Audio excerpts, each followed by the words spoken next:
नमस्कार दोस्तों, स्वागत है आपका जीके लाइव पाठशाला में। यूपी त्रिपल पीटी 2026 के लिए आदित्य रंजन सर की बुक कवर कर रहे थे, जिसमें जो है भारतीय राष्ट्रीय आंदोलन से 25 क्वेश्चन हो चुके थे।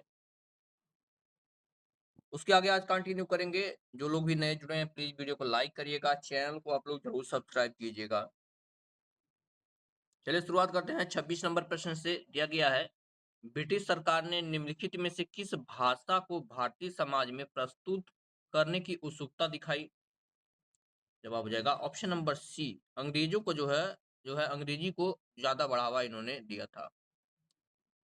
देखते हैं, अंग्रेजों ने अपने औपनिवेशिक लक्ष्यों को आगे बढ़ाने के लिए भारत में अंग्रेजी शिक्षा की शुरुआत की।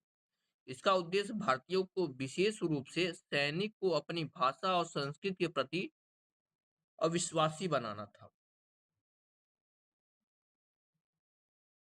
अगला प्रश्न, भारत सरकार अधिनियम 1935 के प्रावधानों में ब्रिटिश सरकार के अंतिम अधिकार का एक उदाहरण कौन सा था? कौन सा उदाहरण था?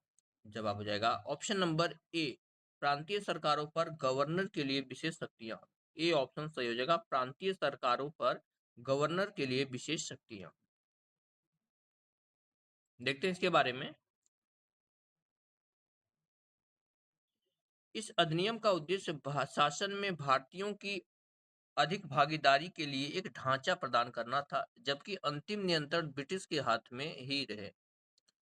इस अधिनियम की प्रमुख विशेषता निम्नलिखित है। कौन कौन है? प्रांतीय स्वायत्ता, संघीय संरचना, शक्तियों का विभाजन, संघीय न्यायालय की स्थापना।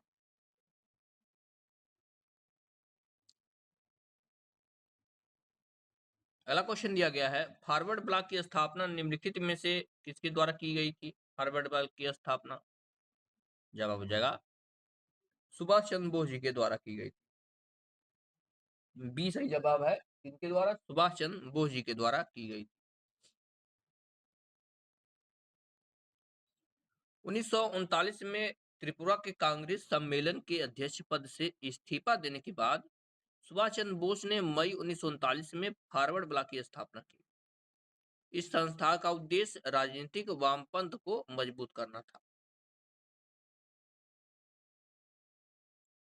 बढ़ते हैं अगले प्रश्न की तरफ। दिया गया है 29 नंबर का प्रश्न, खिलाफत मुद्दे को उठाने में महात्मा गांधी के निर्णय के पीछे मुख्य कारण क्या था? यानी खिलाफत आंदोलन क्यों चला था, इसका मुख्य कारण क्या था? जवाब हो जाएगा हिंदुओं और मुसलमानों के बीच जो है एकता लाने के लिए, क्योंकि जो है बंगाल विभाजन के द्वारा जो है फूट फैलाने की कोशिश की गई थी, तो उनको एक करने के लिए जो है खिलाफत आंदोलन चलाया गया था। देखते हैं, गांधी जी भारतीय मुसलमानों को ब्रिटेन के विरुद्ध स्वतंत्रता आंदोलन में मिलाना चाहते थे, इसलिए उन्होंने आंदोलन में सहयोग दिया। खिलाफत आंदोलन 1919 से 1924 ईस्वी प्रथम विश्व युद्ध के बाद भारतीय मुसलमानों द्वारा शुरू किया गया एक राजनीतिक अभियान था।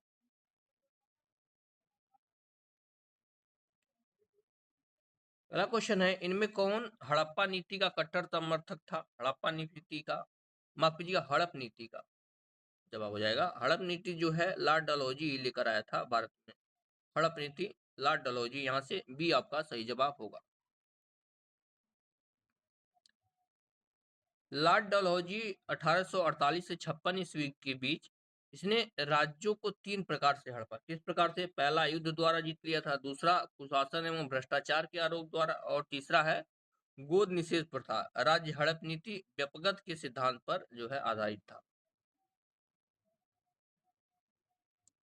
अगला क्वेश्चन दिया गया है, साइमन कमीशन किस वर्ष भारत में प्रथम बार आया था? साइमन कमीशन जवाब देगा 1928 में आया था। 1927 में यह बना था और प्रथम बार 1928 में यह भारत में आया था। देखते हैं इसके बारे में।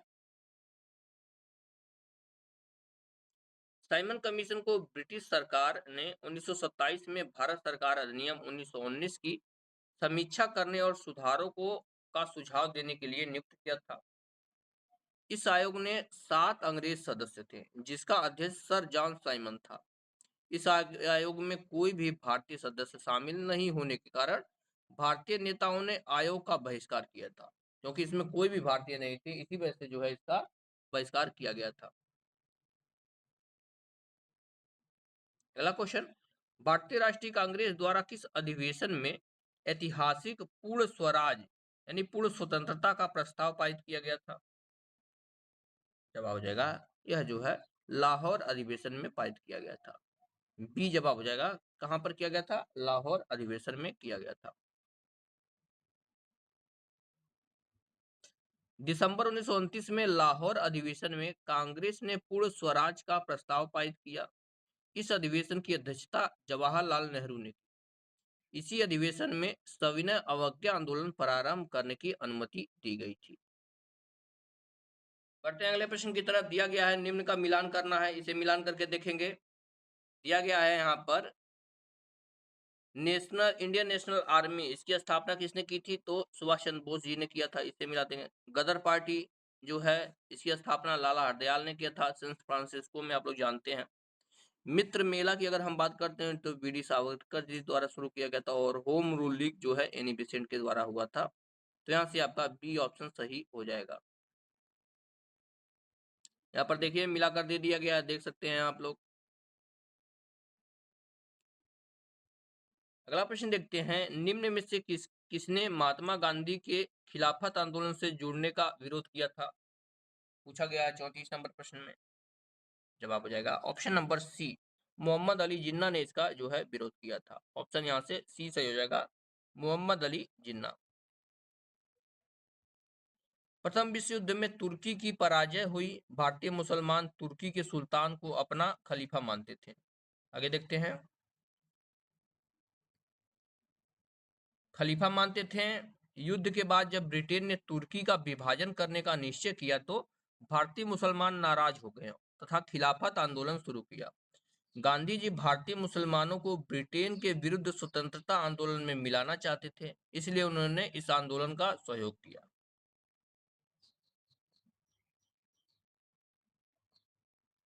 अगला प्रश्न है, इनमें से कौन सा क्रांतिकारी संगठन काकोरी षड्यंत्र केस में शामिल था? जवाब हो जाएगा, इसमें जो है एचआरए शामिल था, यानी हिंदुस्तान रिपब्लिकन एसोसिएशन शामिल था। यहां से आपका ऑप्शन डी सही हो जाएगा। देखते हैं इसके बारे में। काकोरी ट्रेन षड्यंत्र 1925 में लखनऊ के काकोरी के पास एचआरए के द्वारा किया गया था। इस योजना को राम प्रसाद बिस्मिल, चंद्रशेखर आजाद, अशफाक उल्ला खां और राजेंद्र लिहाड़ी ने अंजाम दिया था।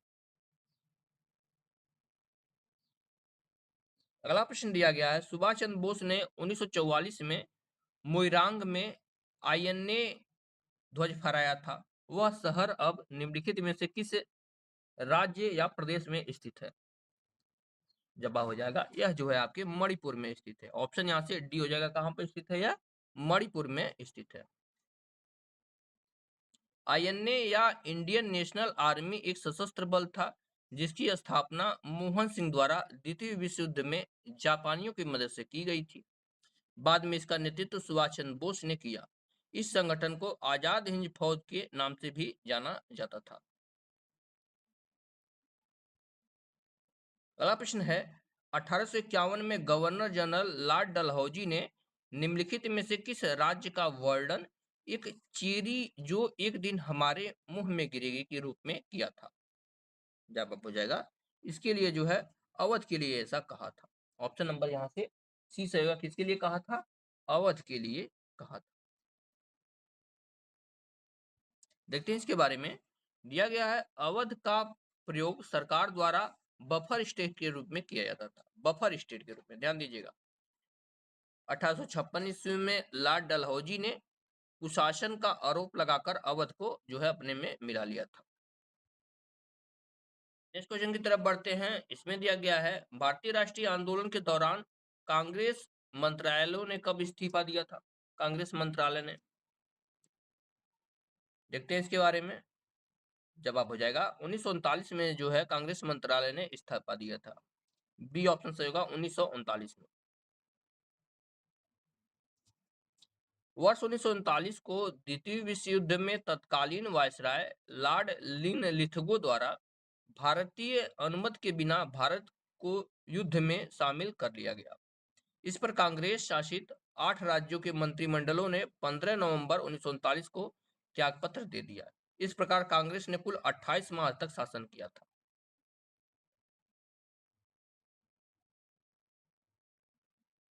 अगला क्वेश्चन देखते हैं, दिया गया है 1942 में विंस्टन चर्चिल द्वारा गांधी जी और कांग्रेस के साथ समझौता करने का प्रयास करने के लिए किसे भारत भेजा गया था? जवाब हो जाएगा सर स्टोफर्ड क्रिप्स को भारत भेजा गया था। वही जो है क्रिप्स मिशन भारत आया था। देखते हैं, विंस्टन चर्चिल ने 22 मार्च 1942 को ईस्वी को क्रिप्स मिशन भारत भेजा। क्रिप्स को यह आदेश था कि वह बहुसंख्यक हिंदुओं के साथ साथ अल्पसंख्यक जाति यानी मुसलमानों को भी सहमति प्राप्त करे। गांधी जी ने क्रिप्स मिशन को उत्तर तिथित चेक यानी पोस्ट डेटेड चेक भी कहा है।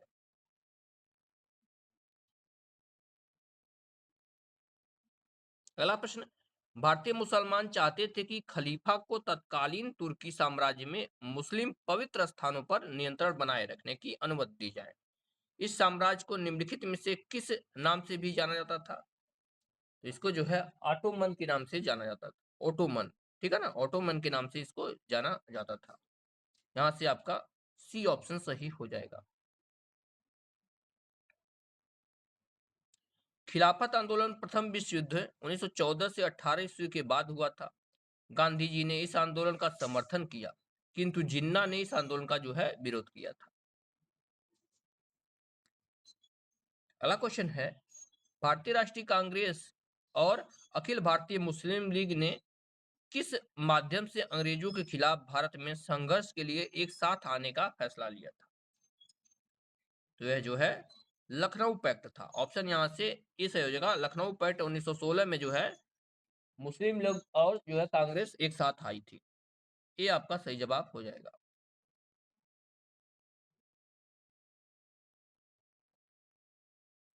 देखते हैं इसके बारे में।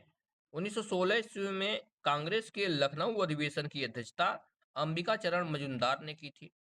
इस अधिवेशन में दो महत्वपूर्ण घटनाएं घटित हुई। क्या? 1907 ईस्वी में सूरत अधिवेशन में निष्कासित उग्रवादियों को कांग्रेस में पुनः प्रवेश मिला और कांग्रेस के मुस्लिम लीग के बीच जो है ऐतिहासिक समझौता हो गया था।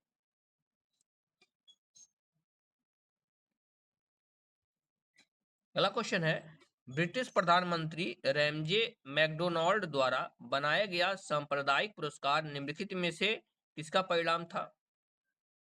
तो यह जो है द्वितीय गोलमेज सम्मेलन का परिणाम था। ऑप्शन नंबर यहाँ से ई सही हो जाएगा। क्या? द्वितीय गोलमेज सम्मेलन का जो है परिणाम था। ब्रिटिश प्रधानमंत्री रैमजे मैकडोनाल्ड ने 16 अगस्त 1932 को सांप्रदायिक पंचायत की घोषणा की, जिसमें विभिन्न संप्रदायों को प्रतिनिधित्व दिया गया। इस पंचायत में पृथक निर्वाचन पद्धति को दलितों पर भी लागू कर दिया गया। पहले यह केवल मुसलमानों पर ही लागू था।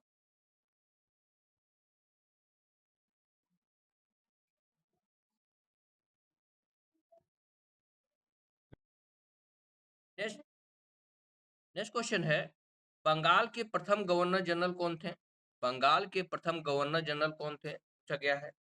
जवाब हो जाएगा, ये थे आपके lord Warren Hasting. Lord Warren Hasting आपका डी सही जवाब होगा। देखते हैं इसके बारे में। वारेन हेस्टिंग जो कि 1772 से 1785 ईस्वी बंगाल का अंतिम गवर्नर जनरल तथा बंगाल का प्रथम गवर्नर जनरल था। 1772 ईस्वी में हेस्टिंग ने क्लाइव द्वारा बंगाल में स्थापित द्वैध शासन जो कि 1765 ईस्वी में लागू किया था, इसका अंत किया था। हेस्टिंग के काल में बंगाल की राजधानी कलकत्ता बनी थी। अगला क्वेश्चन है, इनमें से किसे भारत के ग्रैंड ओल्ड मैन के नाम से जाना जाता है? ग्रैंड ओल्ड मैन के, जवाब हो जाएगा ऑप्शन बी, दादा भाई नौरोजी को जो है ग्रैंड ओल्ड मैन के नाम से जाना जाता है। दादा भाई नौरोजी ब्रिटिश संसद के पहले भारतीय सदस्य थे। वर्ष 1866 में उन्होंने ईस्ट इंडिया एसोसिएशन की स्थापना की। उन्होंने ड्रेन ऑफ वेल्थ यानी धन का निष्कासन के सिद्धांत का प्रतिपादन किया। आगे देखते हैं। वर्ष 1901 में उन्होंने poverty and un British rule in India नामक पुस्तक लिखी। यह पुस्तक जो है ध्यान रखिएगा कई बार पूछा गया है, poverty and un British rule in India.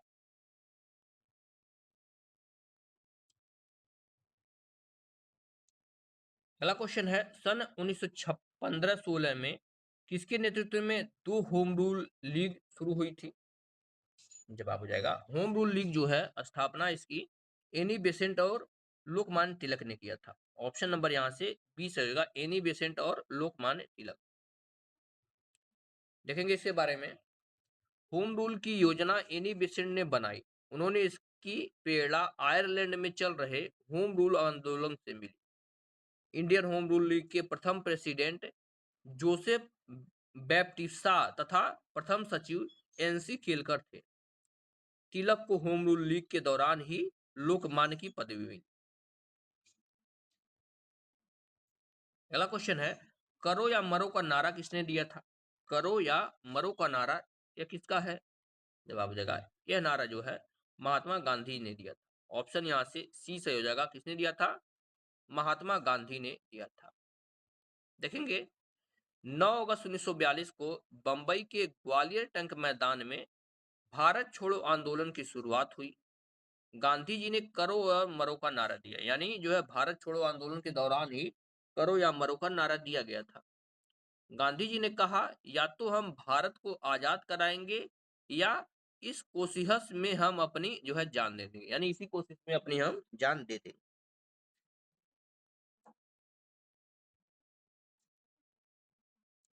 अगला क्वेश्चन दिया गया है जब सुभाष चंद्र बोस ने भारतीय राष्ट्रीय कांग्रेस के अध्यक्ष पद से इस्तीफा दिया तो इस पद का प्रस्ताव किसे दिया गया?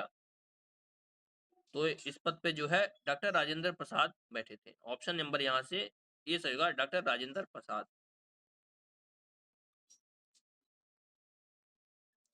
1939 में कांग्रेस के हरिपुरा अधिवेशन में अध्यक्ष पद को लेकर गांधी जी द्वारा प्रस्तावित उम्मीदवार पट्टाभी सीतारमैया के मुद्दे पर मतभेद लेकर सुभाष चंद्र बोस ने कांग्रेस के अध्यक्ष पद से इस्तीफा दे दिया। वर्ष 1938 में त्रिपुरी अधिवेशन की अध्यक्षता भी सुभाष चंद्र बोस ने ही किया था।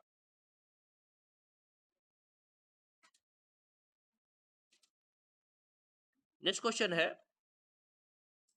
कोलकाता स्थित फोर्ट विलियम कॉलेज का स्थापना वर्ष 1800 में किसके द्वारा की गई थी? फोर्ट विलियम कॉलेज की स्थापना जवाब हो जाएगा यह जो है रिचर्ड वेलेजली के द्वारा किया गया था। ऑप्शन नंबर यहाँ से बी सही होगा रिचर्ड वेलेजली के द्वारा फोर्ट विलियम कॉलेज की स्थापना की गई। देखते हैं इसकी व्याख्या।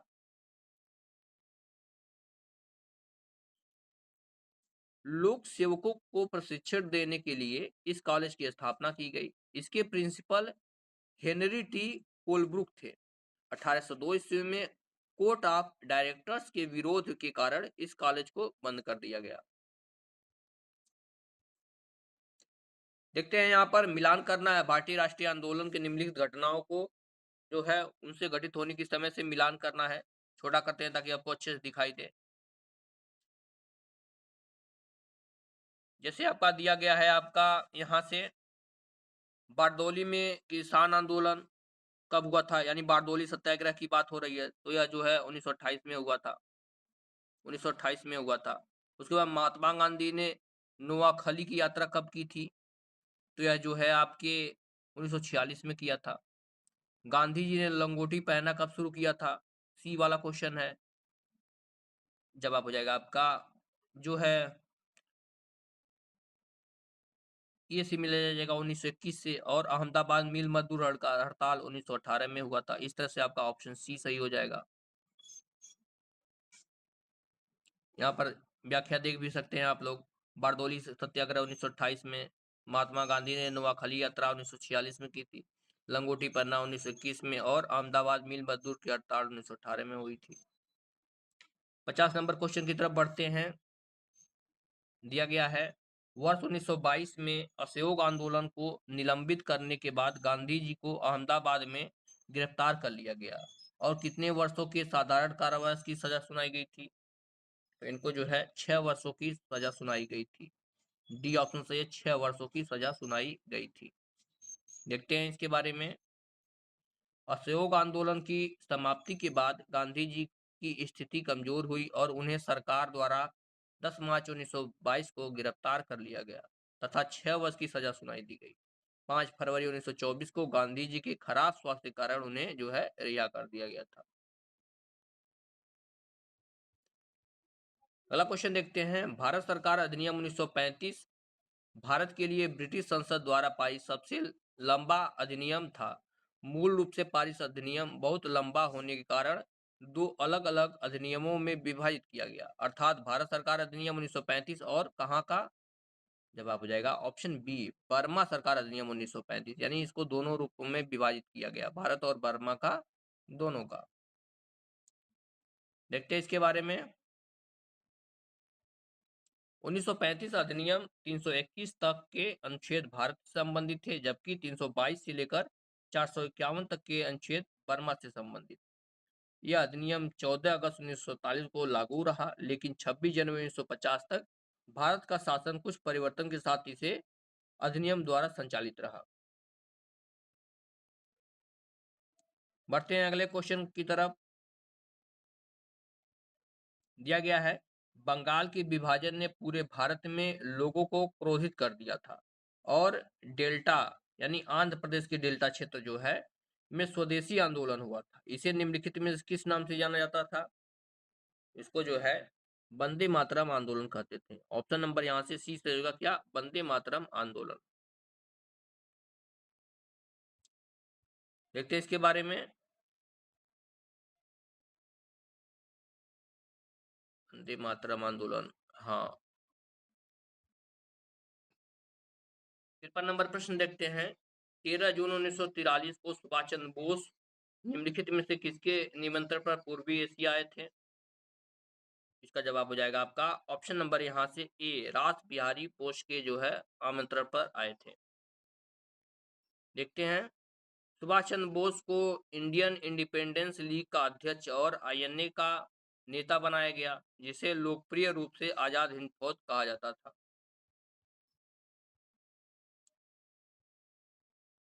21 अक्टूबर 1943 को सुभाष चंद्र बोस ने सिंगापुर में आजाद हिंद फौज का गठन की घोषणा किया था। अगला क्वेश्चन देखते हैं, राष्ट्रवाद की पहली स्पष्ट अभिव्यक्ति निम्नलिखित में से किस क्रांति के साथ हुई? जवाब हो जाएगा ऑप्शन नंबर डी, फ्रांसीसी क्रांति के साथ हुई थी। ऑप्शन डी सही है। 1789 की फ्रांसीसी क्रांति ने राष्ट्रवाद को जन्म दिया। फ्रांसीसी क्रांति का नारा स्वतंत्रता, समानता और बंधुत्व थी। तो यह जो है यहाँ से पूरा का पूरा समाप्त होता है भारतीय राष्ट्रीय आंदोलन। अगले लेक्चर में जो है भारत का भूगोल हम लोग कवर करेंगे। तो वीडियो पसंद आ रही है तो वीडियो को लाइक करते रहिए और चैनल को जरूर सब्सक्राइब करते रहिए। मिलते हैं नेक्स्ट लेक्चर में, तब तक के लिए धन्यवाद।